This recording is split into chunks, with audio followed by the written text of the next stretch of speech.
Hello, my name's Carolyn. I'm a nurse practitioner student and I'm here to assess you today. I'm going to wash my hands. Can you state your name for me? Joe, Mama. And your date of birth? December 1960. Okay, thank you. So first we're going to be doing a cardiothoracic exam, and then I'm going to move on to an abdominal exam, and then I'm going to be describing a genitourinary exam, some of the important factors there, and then we're going to do a neurological exam. Do you have any questions before we get started? No. Okay, so in this situation, normally I would have the patient, he's a male, I would have him to remove his shirt. And I'm just noting any abnormalities. I'm inspecting the thorax, looking for any nevi, scarring, bruising, edema. I'm noting the respiratory rate is regular, the rhythm is regular. I don't notice any use of accessory muscles or retractions.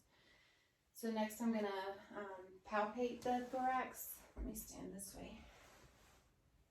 And I'm noting any tenderness, any crepitus, and I don't note any, and also on the posterior. Okay. And then next I'm going to percuss. So starting from the apex area, going in the intercostal spaces.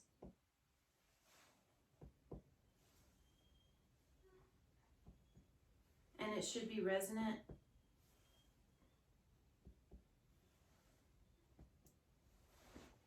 And I'm going to do avoiding the scapular area.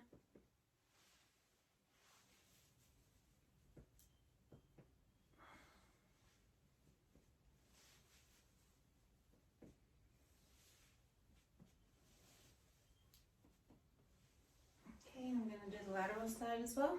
If you just put your arms up.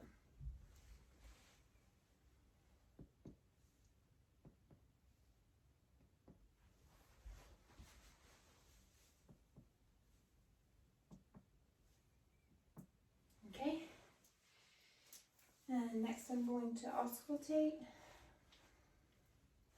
and you would normally do this without any clothing in between you and the diaphragm. So when you feel my stethoscope touch you, just take a deep breath in and out.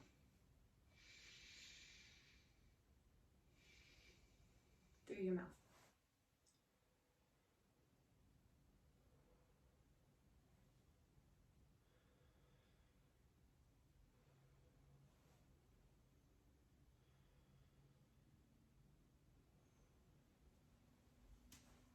Next I'll do posterior.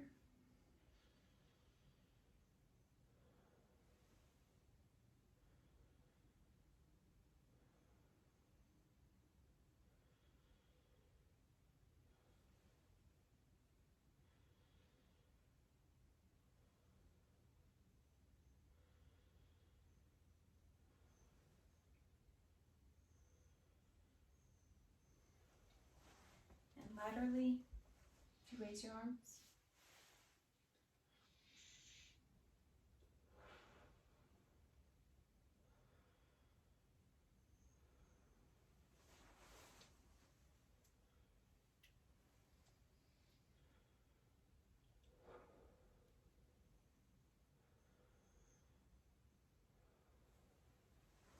Okay, so lung sounds are clear in all lobes.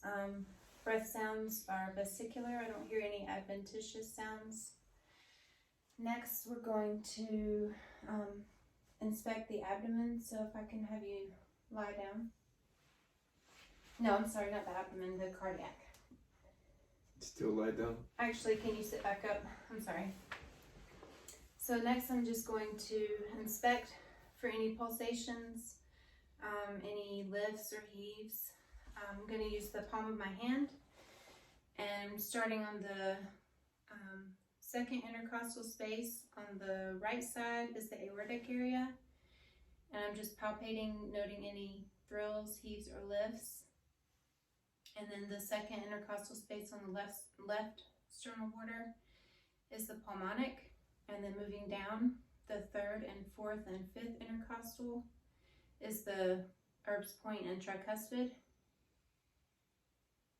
Okay, and I don't feel any. And then at the mid-clavicular line, fifth intercostal space is the mitral. Okay. And next I'm going to, we don't percuss the cardiac, so I'm going to auscultate using the bell and the diaphragm in all areas.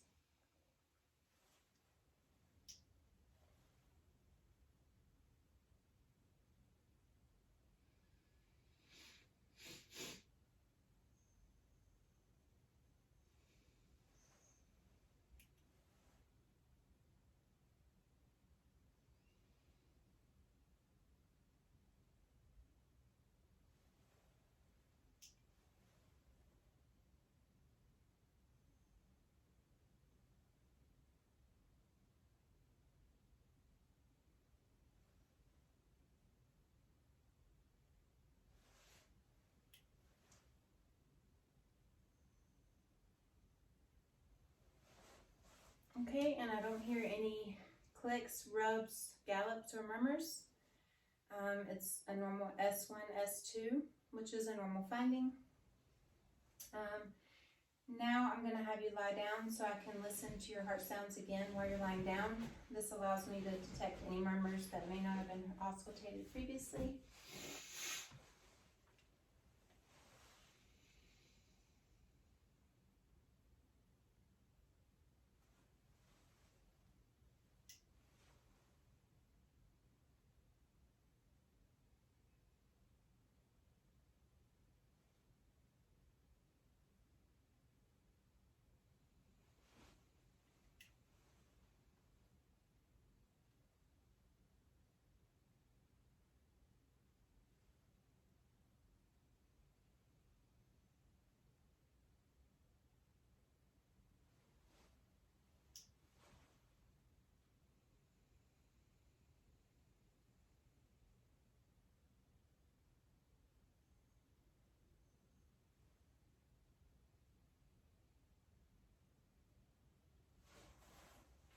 Okay, and again, I didn't hear any clicks, rubs, gallops, or murmurs.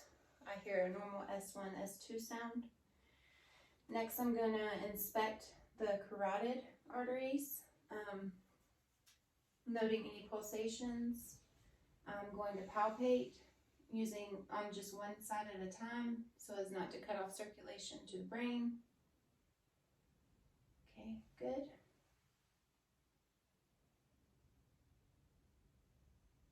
Okay, and then I'm going to auscultate with the bell of my stethoscope.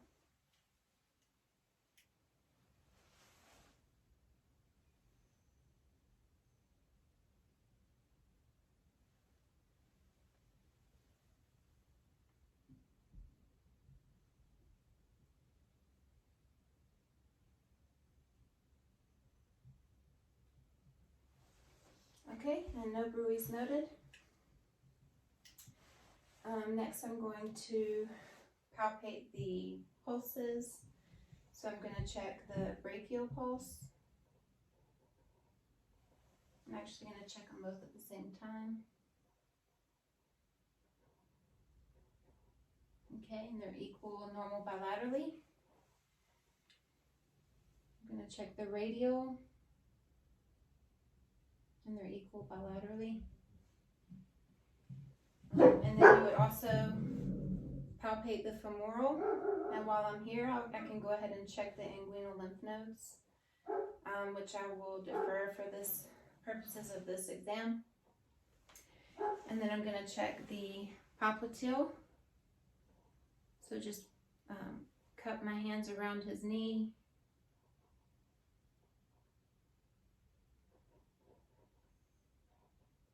Okay. And the other side. And then I'm going to palpate the posterior, the dorsalis pedis pulses.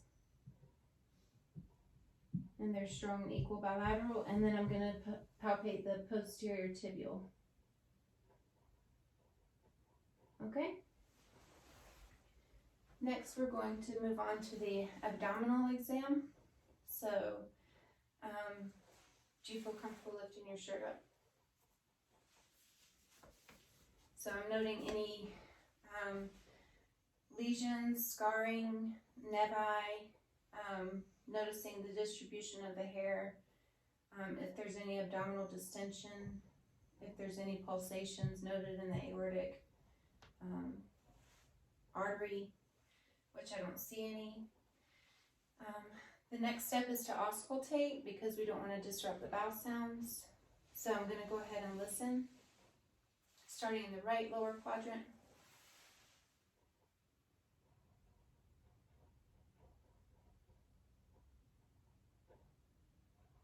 And moving up to the right upper quadrant.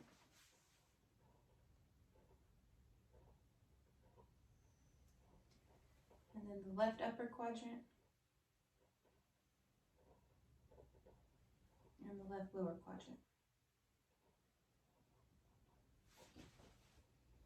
I'm going to go ahead and auscultate the arteries in the abdomen using the bell of my stethoscope. Starting with the aortic, which is just above the umbilicus.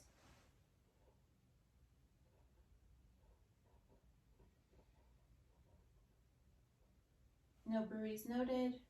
And then working my way out where it bifurcates to the iliac arteries.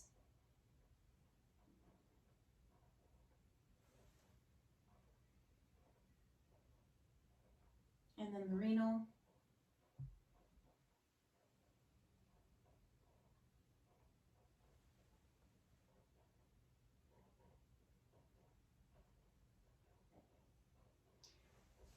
And then you would auscultate the femoral. And I did not hear any bruits in any of those areas. Okay, so next I'm going to, while I'm assessing the aortic artery, if I noted any, I would palpate. If I noted any pulsations, I would work my fingers out, walk them out until I did not feel that anymore.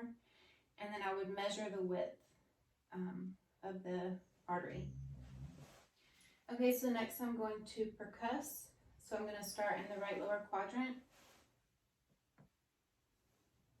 Right upper, left upper, and left lower. And it should be a tympanic sound, which is a drum-like sound. If you heard any dullness, it could indicate fluid or masses. Next, I'm going to lightly palpate with one hand, noting any tenderness or masses. Do you feel any tenderness there? Mm-hmm. No tenderness? Okay, and then I'm going to deeply palpate with both hands. While I'm here on the right lower quadrant, I'm going to check for rebound tenderness. Did you feel any pain when I let go? Mm-hmm. Okay. No tenderness? No. Okay. I'm also going to check the span of the liver. I'm going to start in the right lower quadrant and I'm going to percuss till I hear dullness.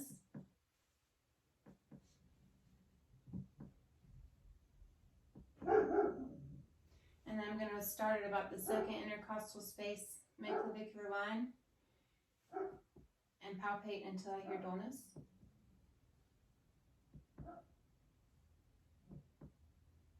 And then you would mark those areas and measure. A normal span of the liver is between 6 and 12 centimeters. And then also you can check for splenic dullness, which is on the left side. You would check, go to the lateral aspect and the abdominal process. It's under the rib cage.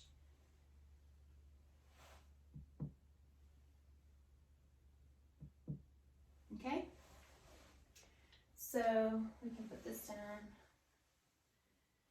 So after we've done the abdominal exam, I'm going to have you stand up so I can check your costovertebral angle for any tenderness. And just turn around, face that way. And so you would place your hand at the crossed over vertebral angle. Is that tender? No. Okay, so that's a normal finding. All right, now you can turn around, just have a seat on the bed for me. Briefly on the genitourinary, you would do a breast exam on women ages 25 to 40 every 3 years. And then women over 40, you would do a breast exam every year. For a pap smear and a pelvic exam, they recommend cervical cancer screening on women ages 25 or 21 to 65 years of age. Some common tests that are used are the KOH and the GC probe. And then on men, you would want to assess the Tanner stage, which should be at 5 for an adult male. A testicular exam should be performed yearly and when they're symptomatic. And a prostate exam is recommended in men ages 50 and older. And you could also do a hemoccult test at that point to check for any blood in the stools. Okay, so next we're going to do the neurological assessment. I'm going to say some words and I want you to repeat them back. Chair, lamp, pillow. Chair, lamp, pillow. Okay. So patient is alert and oriented ×4. His memory is intact. All right, so next I'm going to, while you have your eyes closed, I'm going to occlude one side and smell this and tell me what you smell. Coffee. Okay, and so the olfactory nerve is intact. We would do that on the other side, preferably with some other scent. Okay, so for cranial nerve 2, I'm going to have you open your eyes and tell me when you see my hands. I see him. Okay? See him. Okay? I see him. All right. And just look straight ahead. So direct response is intact. Consensual response is intact. And then on the other side, direct and consensual. And pupils are equal and reactive to light and accommodating. So cranial nerve 2, which is the optic nerve, is intact. Next, I'm going to assess cranial nerves 3, which is oculomotor, cranial nerve 4, which is trochlear, and cranial nerve 6, which is abducens. So we're going to do the 6 cardinal fields. So if you just look at my finger and follow it for me.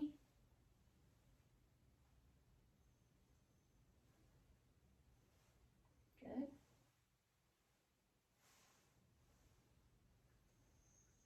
Okay. So cranial nerves 3, 4, and 6 are intact. Next, I'm going to assess cranial nerve 5, which is the trigeminal nerve. So if you'll just clench your jaws for me, okay? And move your jaw side to side, okay? And I'm going to touch your face. Tell me if you feel something sharp or soft. Soft. Soft. Sharp. Soft. Soft. Okay? So the trigeminal nerve is intact. Next, I'm going to check your cranial nerve 7, which is the facial nerve. So if you'll just smile for me and frown and puff out your cheeks and raise your eyebrows. So that checks the motor function of the facial nerve, which is intact. Next, we're going to check cranial nerve 8. So I'm going to cover this ear. I'm going to say a word, whisper it, and you tell me what I said, okay? Okay. Apple. Okay? And over here, Baseball. okay, so cranial nerve 8, the acoustic nerve is intact. Next, we're going to check cranial nerves 9 and 10, which is the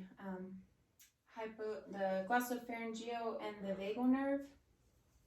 So if you'll just open up and say ah. Ah. Let me grab my light, it'll be helpful. Say ah. Ah. Okay, so the uvula is midline. I could also check the gag reflex right now, but I'm not going to do that. And so cranial nerves 9 and 10 are intact. Next, if you'll just stick out your tongue. And I noticed that the tongue is midline. That is cranial nerve 12, the hypoglossal. If it were to deviate to the right, it could indicate some brain damage to the right side of the brain. If it deviated to the left, it could indicate left side of brain damage. Okay, and next I'm going to have you shrug your shoulders up. And that's cranial nerve 11, which is the spinal accessory, and that is also intact. So the cranial nerve assessment has been completed, and 1 through 12 are intact. Okay, so next we're going to do your reflexes. So first I'm going to check your biceps.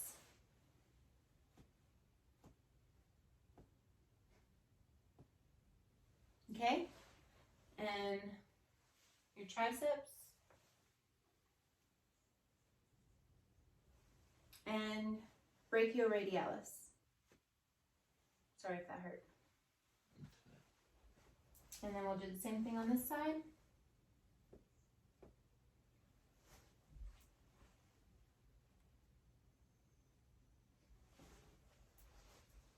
And then the brachioradialis.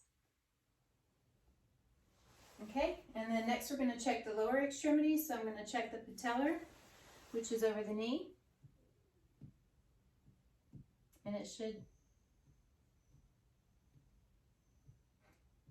okay, there we go. Oops. I'm not hitting low enough. There it goes. And then the Achilles, which is behind the foot.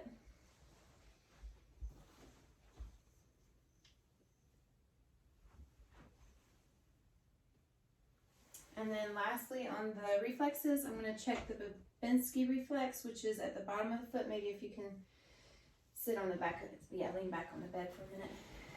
So you stroke the lateral aspect of the foot and then across the ball of the foot, which should elicit a negative Babinski sign where the toes curl in. We'll do this side. Is it supposed to curl in or not? They're supposed to curl in. Is it doing it? It could be, I may not be quite on the right spot.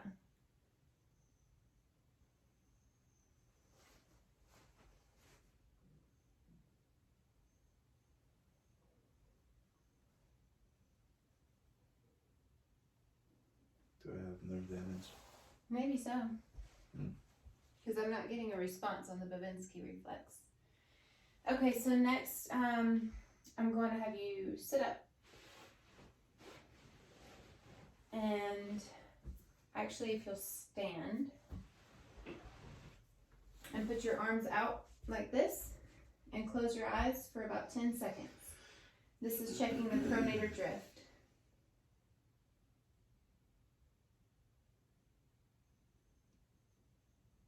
Okay, so there's no pronator drift, which is a normal finding. And then we'll do the tandem walk. If you'll just walk from heel to toe. Like, what does that mean? Like this, heel to toe. Like this? Mm-hmm. Okay. And then if you will touch your nose, checking coordination, and then the other hand. Okay. And then if you have a seat, I'm going to check your sensation real quick. So if you close your eyes and then tell me if you feel soft or sharp. Soft. Soft.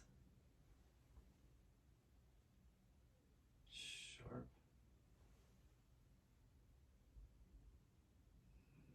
Soft. Okay.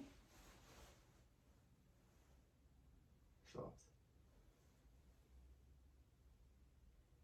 Sharp. Okay, great job. And that is the end of our exam. Do you have any questions? No. Okay. Good job. Thank you. Thanks.